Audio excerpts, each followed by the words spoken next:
வணக்கம். சித்தக்க உணவே மருந்து மருந்து உணவு. இன்னைக்கு மண் பற்று, அதாவது சித்த மருத்துவர்கள் ஆரம்ப காலத்துலேருந்தே சொல்லிட்டு வராங்க. மண்ணால் பத்து போடுறதும் சரி, மண் குளியலும் சரி, ஆரம்ப காலத்துலேருந்தே இருந்துட்டு தான் இருக்குது. இப்போ அது ரொம்ப ஃபேமஸ் ஆயிடுச்சுன்னு சொல்லலாம். ஏன்னா மருந்தில்லா மருத்துவத்தை நோக்கி எல்லாரும் போகும்போது ஒவ்வொரு இயற்கை பொருளாக பற்று போடுறதா இருந்தாலும் சரி, இயற்கை பொருளை அப்படியே யூஸ் பண்ணும்போதும் சரி, நமக்கு என்னென்ன பலன் கிடைக்குது அப்படிங்கிறத நல்லா ரிசர்ச் பண்ணி அதை நிறைய மக்கள் தேடுதல் ஆரம்பிச்சிருக்காங்க. மண்ணில் வந்து மேல் மண், கீழ் மண், அது அடிமண் 3 வித மண் இருக்குது. மேலே உள்ளதை வந்து மணல் அப்படின்னு சொல்லுவாங்க. அடுத்த லேயரை வந்து வண்டல் அப்படின்னு சொல்லுவாங்க. 3வது லேயர் வந்து களிமண் அப்படின்னு சொல்லுவாங்க. இந்த களிமண் மட்டும்தான் மருத்துவத்துக்கு யூஸ் பண்ணப்படுது. இந்த களிமண்ணோட சேர்த்து வண்டல் மண்ணும் யூஸ் பண்ணப்படுது. மேலே உள்ள மணல் வந்து யூஸ் பண்ண மாட்டோம். ஏன்னா சித்த மருத்துவர்கள் சித்தர்கள் என்ன சொல்கிறாங்க அப்படின்னா, மேலே உள்ள கட்டி இல்லாத மண்ணோ, பிசுபிசுப்பு தன்மை இல்லாத மண்ணோ எதுவுமே யூஸ் பண்ணக்கூடாது அப்படின்னு தான் சொல்கிறாங்க. கீழே உள்ள களிமண் 3வது லேயரில் உள்ள களிமண் கொஞ்சம் வண்டல் கலந்த மண் சேர்ந்து ரொம்ப நல்லது அப்படின்னு சொல்கிறாங்க. அது மாதிரி இயற்கை முறையில் எதுவுமே கெமிக்கல்ஸ் இல்லாத நல்ல பிசையத்தன்மை கூடிய உள்ள செம்மண் ரொம்ப ரொம்ப நல்லது அப்படின்னு சொல்கிறாங்க. ஒவ்வொரு நோய்க்கும் அந்த மண் வந்து பற்று போடுறதும் சரி, எந்த இடத்துல பத்து போடுறதும் சரி, எவ்வளோ நேரம் பத்து போடுறதும் சரி, நம்ம கொஞ்சம் கொஞ்சமாக அதை பார்த்துட்டே வரலாம். இன்னைக்கு ஒரு சில விஷயங்கள் மட்டும் மேலாப்புல இன்ட்ரடக்ஷன் மாதிரி தெரிஞ்சுக்கலாம். இந்த களிமண்ணை வந்து நம்ம பற்று போடும் போது எப்படி யூஸ் பண்ண ஆரம்பிக்கணும் அப்படின்னா, முதல்ல வந்து முதல்ல கழுவிக்கணும். தண்ணியில் போடும் போது இந்த களிமண்ணை வந்து மேலே உள்ள தூசியெல்லாம் நிறையவே வந்துடும். அதை வந்து குறைஞ்சது திரும்ப திரும்ப 2லேருந்து 3 முறை திரும்ப திரும்ப கழுவும் போது அதில் உள்ள தூசிகள் முற்றிலுமாக கழிவுகள் எல்லாமே போய் இந்த மண் வந்து ஒரு பற்று போடக்கூடிய நிலைமைக்கு கொண்டு வர முடியும். அதை அதுக்கப்புறம் நல்ல நீரால், சுத்தமான நீரால் நல்லா பிசைந்து பற்று போட ஆரம்பிக்கலாம். சாதாரணமாக பொதுவாக ஜுரம் இருக்குன்னு வச்சுக்கோங்களேன், ஒரு சிலருக்கு மட்டும்தான் இது ஒத்துக்கும். யார் யாருக்கு ஒத்துக்குங்கிறது சித்த மருத்துவர்கள் முடிவு பண்ணுவாங்க. எப்படி யூஸ் பண்ணலாங்கிறத முடிவு பண்ணுவாங்க.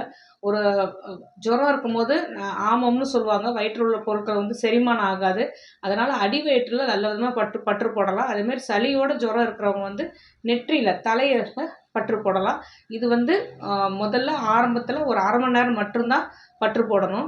எல்லா வித தோல் நோய்க்கும் நல்லாவே மணல் வந்து அந்த களிமண் வந்து தாராளமாக பற்று போடலாம். எங்கெங்கே தோல் நோய் இருக்கோ, எங்கெங்கே சொறி சிறங்கு இருக்கோ அந்த இடத்துல ஒரு சில மூலிகையோடு சேர்ந்து இந்த களிமண்ணில் நம்ம பற்று போடும் போது குப்பமேனி, கஸ்தூரி மஞ்சள் அப்படின்னு ஒவ்வொரு மூலிகை இருக்குது ஒவ்வொரு பிரச்சனைக்கும். ஏன்னா தோல் நோய் வகைகள் வந்து நிறைய விதமான தோல் நோய்கள் இருக்குது. அதனால் ஒவ்வொரு தோல் நோய்க்கும் அந்த மண்ணோட சேர்ந்து மூலிகை சாரோ, மூலிகை பொருட்களோ சேர்த்து பற்று போடும் போது நல்ல நிவாரணம் கிடைக்கும் 1 வாரத்துக்குள்ளேயே.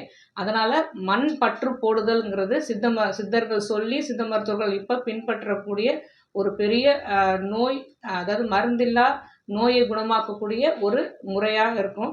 அதனால தான் அந்த காலத்துலேருந்து நம்ம சாதாரணமாக வந்து கால் வந்து என்ன சொல்கிறது, சூம்பி போகிறதுன்னு சொல்லுவாங்க.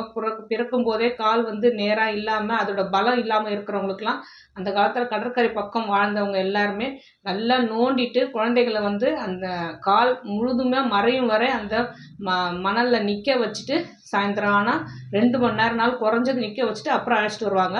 மணலோட சக்தி என்னென்னா, நம்ம உடம்புல உள்ள அந்நிய பொருட்கள், அதாவது ஃபாரின் பாடிஸ், அது எல்லாத்தையுமே கலைத்து விட்டு அதை வந்து வெளியேற்றக்கூடிய தன்மை வந்து இந்த மண்ணுக்கு இருக்குது. அதே மாதிரி ஒரு பொருளை வந்து, அதாவது கழிவு பொருட்கள் எதுவாக இருந்தாலும் தேவையற்ற பொருட்களை தேவையுள்ள பொருட்களாக மாற்றக்கூடிய தன்மை இந்த மணலுக்கு இருக்குது. அதனால தான் நம்ம எந்த குப்பை கூலங்கள் போட்டால் கூட மண்ணுக்கு அடியில் புதைச்சி வச்சா அதை வந்து ஒரு நல்ல ஹெர்பிசைட்ஸு, அதே மாதிரி நல்ல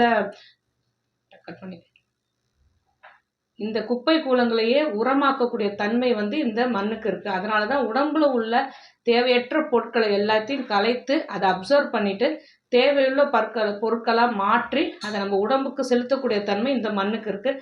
அதனால தான் மண்ணு பற்று வந்து ஒரு சிறந்த நோய் தீர்வுக்கான மருந்தாக நமக்கு பார்க்கப்படுது. ஆரோக்கியமே வாழ்வோம். வேறு எதை பற்றி பேசணும்னு நீங்கள் நினச்சாலும் சரி, தாராளமாக கமெண்ட் பண்ணுங்கள். உங்களுக்கு எந்த நோயாக இருந்தாலும் சித்தா கேரை அணுகுங்க.